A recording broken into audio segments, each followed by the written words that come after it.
ಗಳೇ ಹಾಗೂ ತಾಯಿಂದರೆ ಹಾಗೂ ಹಿರಿಯರೇ, ಇವತ್ತು ಅರಣ್ಯ ಇಲಾಖೆ ಮುಂದೆ ಮತ್ತೆ ಇಲ್ಲಿ ಏನು ವನ್ಯಜೀವಿ ಸಂರಕ್ಷಣಾ ಸ್ಥಳದಲ್ಲಿ ಪ್ರತಿಭಟನೆ ಮಾಡ್ತಾ ಇದ್ದೀವಿ. ಇದು ಅವರ ದೃಷ್ಟಿಯಲ್ಲಿ ಕಾನೂನು ಉಲ್ಲಂಘನೆ ಅಂತ ಭಾವಿಸ್ತದೆ ಸರ್ಕಾರ.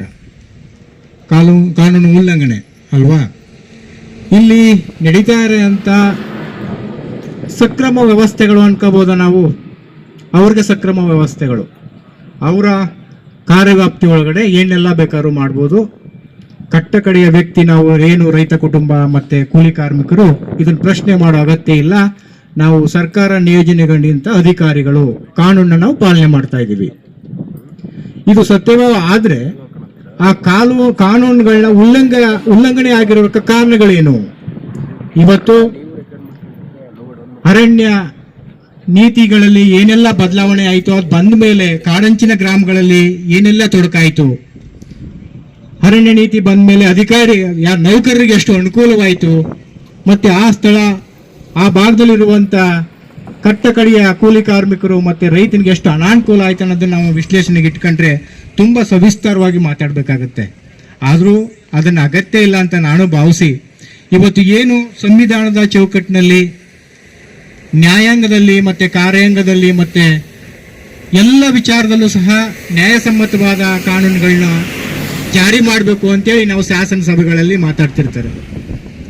ಇಲ್ಲಿ ನಡೆದಿರುವಂತ ಅಕ್ರಮಗಳು ಇಲ್ಲಿ ನೌಕರರಿಗೆ ಮಾತ್ರ ಸೀಮಿತ ಆಗಿಲ್ಲ.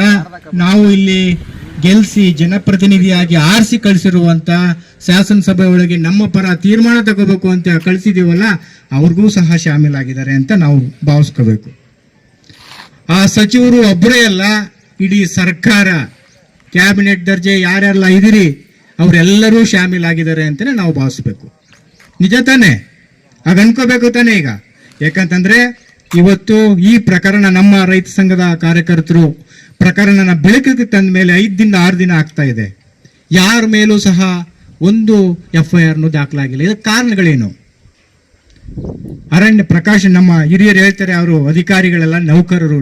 ನಿಜ, ವಾಸ್ತವ ಸತ್ಯ. ನಾವು ನೌಕರರಿಗೆ ಅಂತೂ ತಳಮಟ್ಟದ ಭಾಷೆನೆಲ್ಲ ನಾವು ಬಳಸಬೇಕಾಗತ್ತೆ. ಅದು ನಿಜ. ಯಾಕಂತಂದ್ರೆ ಅವ್ರಿಗೆ ಆ ಉದ್ಯೋಗಕ್ಕೆ ಯೋಗ್ಯರಲ್ಲ ಅಂತ ನನ್ನ ಭಾವನೆ. ಯಾಕಂತಂದ್ರೆ ಈ ಭಾಗದಲ್ಲಿರುವಂತ ಈ ಇಡೀ ಜಿಲ್ಲೆನಲ್ಲಿ ಇವತ್ತು ಉದಾಹರಣೆ ಅಣೂರಿನಲ್ಲಿ ನಡೆದಂತ ಒಂದು ಕೊಲೆ, ಅದು ಉದಾಹರಣೆ ತಕೊಂಡ್ರೆ ಇವತ್ತು ಅದರಿಂದ 10 ಪಟ್ಟು ವನ್ಯಜೀವಿಗಳನ್ನ ನಾಶ ಮಾಡಿದ್ದಾರೆ ನಮ್ಮ ಶಶಿ ಮತ್ತೆ ಇನ್ನುಳಿದಂಥವ್ರು ಕಂಡಿಡಿದಂತ ಒಂದು ಪ್ರಕರಣದಲ್ಲಿ. ಇದಕ್ಕೆ ಮುಖಾಂತರ ಯಾರಿಗೆ ನೀವು ಶಿಕ್ಷೆ ಕೊಡ್ತಾ ಇದ್ದೀರಿ? ಈ ಪ್ರಕರಣ ಎರಡನ್ನೂ ಸಮತೋಲನವಾಗಿ ಕಂಡಾಗ ನಾವು ಯಾರನ್ನ ಶಿಕ್ಷೆಗೊಳಪಡಿಸ್ಬೇಕು ಅಂತಂದ್ರೆ ಈ ಕಾರ್ಯಾಂಗದಲ್ಲಿ ಏನು ಅಧಿಕಾರಿ ವರ್ಗ ಇದಾವೆ ಅದನ್ನೆಲ್ಲವೂ ಮೀರಿ ಇವತ್ತು ರೈತರಿಂದ ಏನೂ ಮಾಡೋಕ್ಕಾಗಲ್ಲ. ಯಾಕಂತಂದ್ರೆ ಅವರು ಬೆಳಿಗ್ಗೆ 10ರಿಂದ ಸಂಜೆ ತನಕ ಕೂರ್ತಾರೆ. ಆಮೇಲೆ ಹಾಲು ಕರೆಯೋದು ಮತ್ತೆ ಜಮೀನು ನೋಡ್ಕೊಳ್ಳೋದು, ಹಸುಗಳ ಮೇಸೆ ಕೆಲ್ಸಕ್ಕೆ ಹೋಗ್ತಾರೆ. ಸಂಜೆ ಮೇಲೆ ನಾವು ಏನಾದ್ರು ತೀರ್ಮಾನ ಮಾಡ್ಕೋಬಹುದು ಅನ್ನೋ ಒಂದು ಹುಂಬುತನಕ್ಕೆ ಬಂದಿದ್ದಾರೆ ಇವತ್ತು. ಪ್ರೊಫೆಸರ್ ನಂಜುಂಡಸ್ವಾಮಿ ಅವರು ಒಂದು ಮಾತನ್ನೇ ಯಾವಾಗ್ಲೂ ಹೇಳ್ತಿರ್ತಾರೆ, ರೈತ ವಿರೋಧಿ ಕಾನೂನುಗಳೇನಾದ್ರು ಬಂದ್ರೆ ಅದನ್ನ ನಾವು ಮುರಿಯಕ್ಕೆ ತಯಾರಿರ್ಬೇಕು. ನಿಜ ತಾನೆ?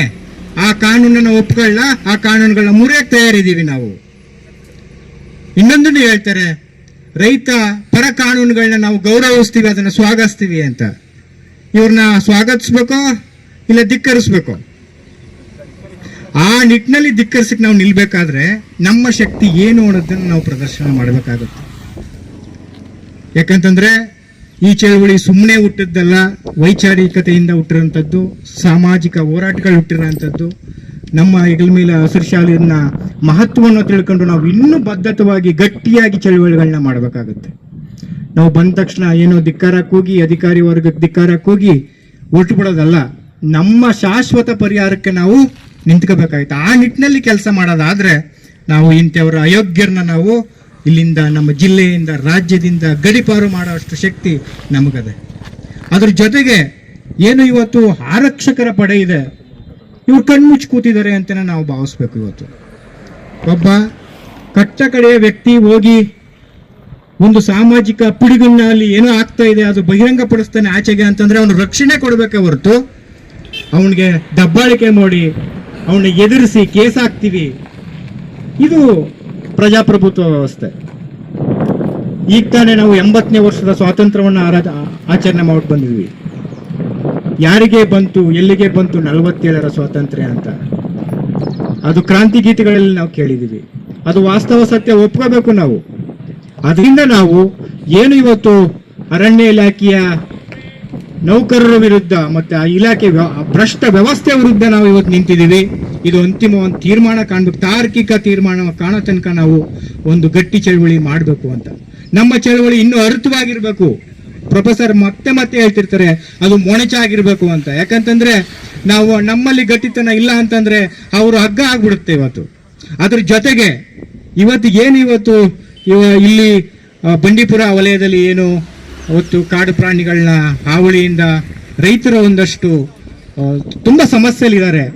ಅದಕ್ಕೂ ಪರಿಹಾರ ಕೊಡೋ ನಿಟ್ಟಿನಲ್ಲಿ ತುಂಬಾ ಸರ್ಕಾರ ವಿಫಲ ಆಗ್ತಾ ಇದೆ. ಈ ನಿಟ್ಟಿನಲ್ಲೂ ಸಹ ಇಲ್ಲಿ ಸ್ಥಳೀಯವಾಗಿರುವಂತ ರೈತ ಕುಟುಂಬಗಳಿಗೆ ಅನಾನುಕೂಲ ಆಗಿರೋದನ್ನ ನಾವು ಪಟ್ಟಿ ಮಾಡಿ ಸರ್ಕಾರಕ್ಕೆ ನಾವು ಹಕ್ಕೊತ್ತಾಯಗಳನ್ನ ಸಲ್ಲಿಸುವ ಮುಖಾಂತರ ಇವತ್ತು ಏನು ಭ್ರಷ್ಟ ವ್ಯವಸ್ಥೆ ಆಗ್ತಾ ಇದೆ ಅದನ್ನ ಇವತ್ತು ಯಾರು ಮುಖ್ಯಸ್ಥರಿದ್ದಾರೆ ಅವರು ನಮ್ಮ ಈ ಸಭೆಗೆ ಬಂದು ಸಂಪೂರ್ಣ ಮಾಹಿತಿ ಕೊಟ್ಟು ತಪ್ಪೊಪ್ಪಿಗೆ ಮಾಡಿದ ಮೇಲೆ ಅವ್ರ ಮೇಲೆ ಕಾನೂನು ಕ್ರಮ ಆಗ್ಬೇಕು ಅಂತ ಹೇಳ್ತಾ ನನ್ನ ಮಾತು ಮುಗಿಸ್ತೀನಿ. ಕರ್ನಾಟಕ ರಾಜ್ಯ ರೈತ ಸಂಘಕ್ಕೆ ಜಯವಾಗ್ಲಿ ಅಂತ ಹೇಳ್ತಾ ನಮಸ್ಕಾರ.